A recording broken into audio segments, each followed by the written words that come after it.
is Donald Trump's tweet actually viable? Does the USA need a 300-point rate cut? Is it actually costing the USA $360 billion?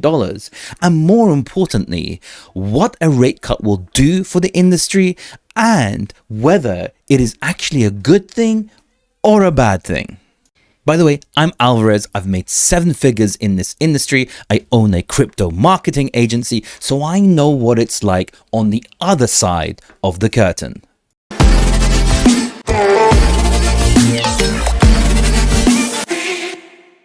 Now, first things first, Donald Trump said $360 billion worth of gains would be obtained if this rate cut came down.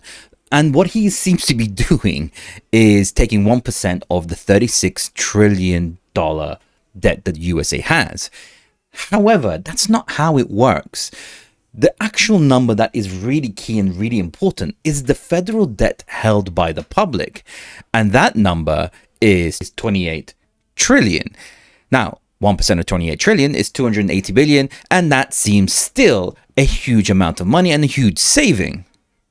And if we look at the average interest rate that the national debt is paying, it's about 3.3%. Now, if we did a 3 basis point cut, that in essence would be 3 times $290 billion, which would equate to, if my math is kind of okay, around $870 billion of saving of a cut of that size. That would be spectacular. However, let's be realistic. There is little to zero chance that the USA is going to be able to refinance all 29 billion worth of debt in one go. So if we take an average of a high average of possible 20% of that being done in one go in a certain year period, we're looking at around 170 to possibly 180 billion dollars. Still, nothing not to be crying about. That is a huge amount of difference that always affects the bottom line, especially when they're trying to repay this debt. And something that is far more important is that if we look at the cumulative effect over several years, this number starts to get very, very interesting as you're refinancing 20% of the first year, then another 20%, cumulative adding up. We're looking at trillions upon trillions of dollars that really would benefit the market, the economy, and most importantly, the ability of the USA to bring in investment from foreign countries to show that it is a stable economy. Now, I would want this to be clear. And I feel like I'm dumbing down the 300 basis point cut, but a 300 basis point cut would show and create shock waves in the economy.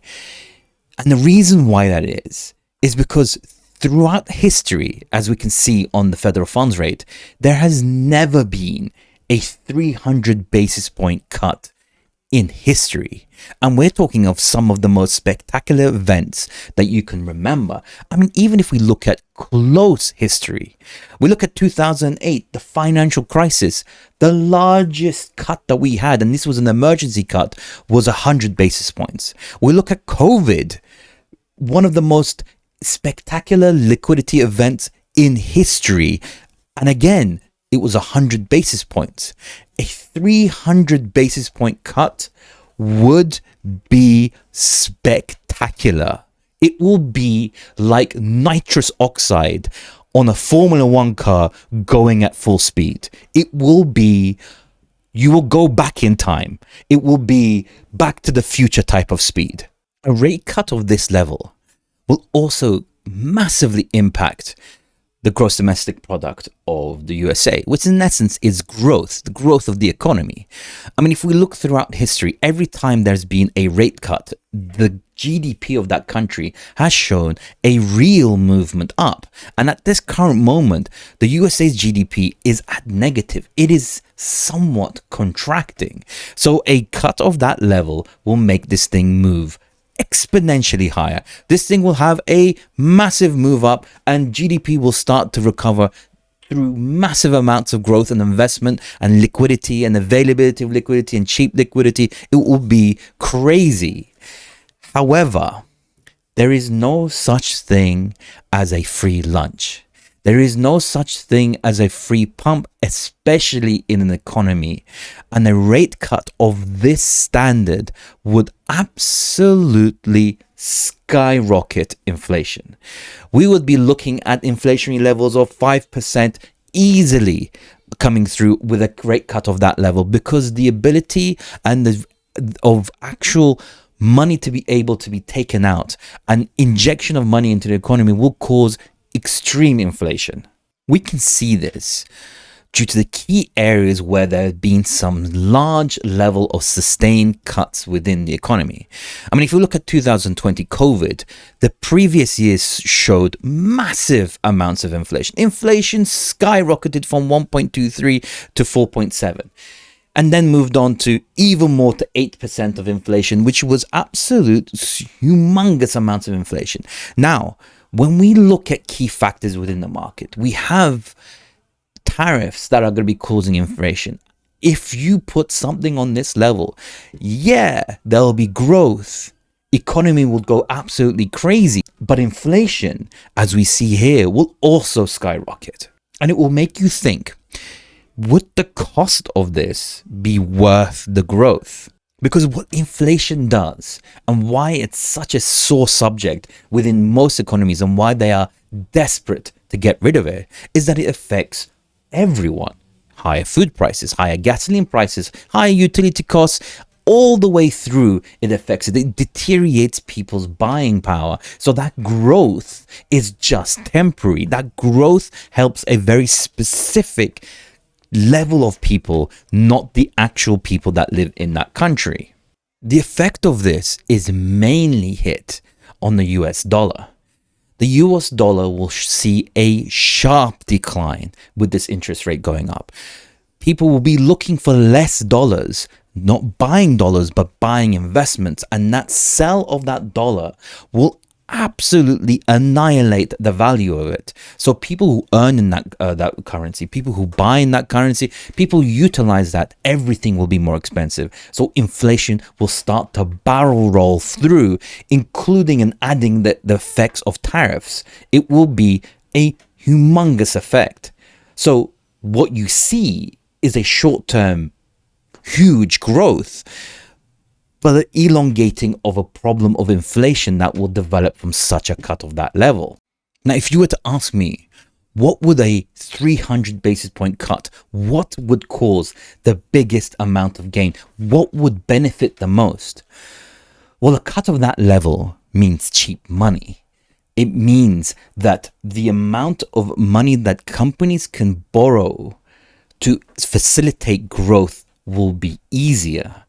And what it will also do is that it will absolutely reduce the gains that people within money markets would be gaining.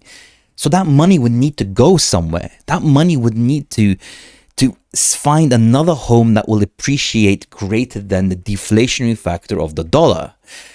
And there are three places where that would go. One is the S&P 500, the 500 of the most valuable commodities and companies in the USA, that would see a enormous growth. I would see the S&P 500 hitting $7,000 easily in my mind. The second would be gold. If there is a 300 basis point cut, gold would hit $5,000 per ounce easily. It will be a parabolic move up. This thing would go to the moon in levels that I could never explain to you. And the third would be oil. Oil would most probably hit $80 to $88 per barrel. So you ask me, what are the chances of this actually happening? What is the chance of there being a 300 basis point cut? In my opinion, not very high when Powell is in power. In my opinion, the chance of him doing something on that level is very slim, and he knows the effects of what it would do to the market. However, this letter started circulating.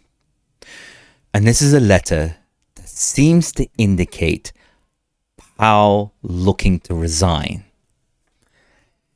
And if a leader such as Donald Trump forcing out a chair such as Powell, who works on a careful, restrained level, what is what you want in a central bank, this 300 basis point cut is possible. And what it will do, that I outlined in this video, it will cause a short-term, massive move. The markets will go nuclear.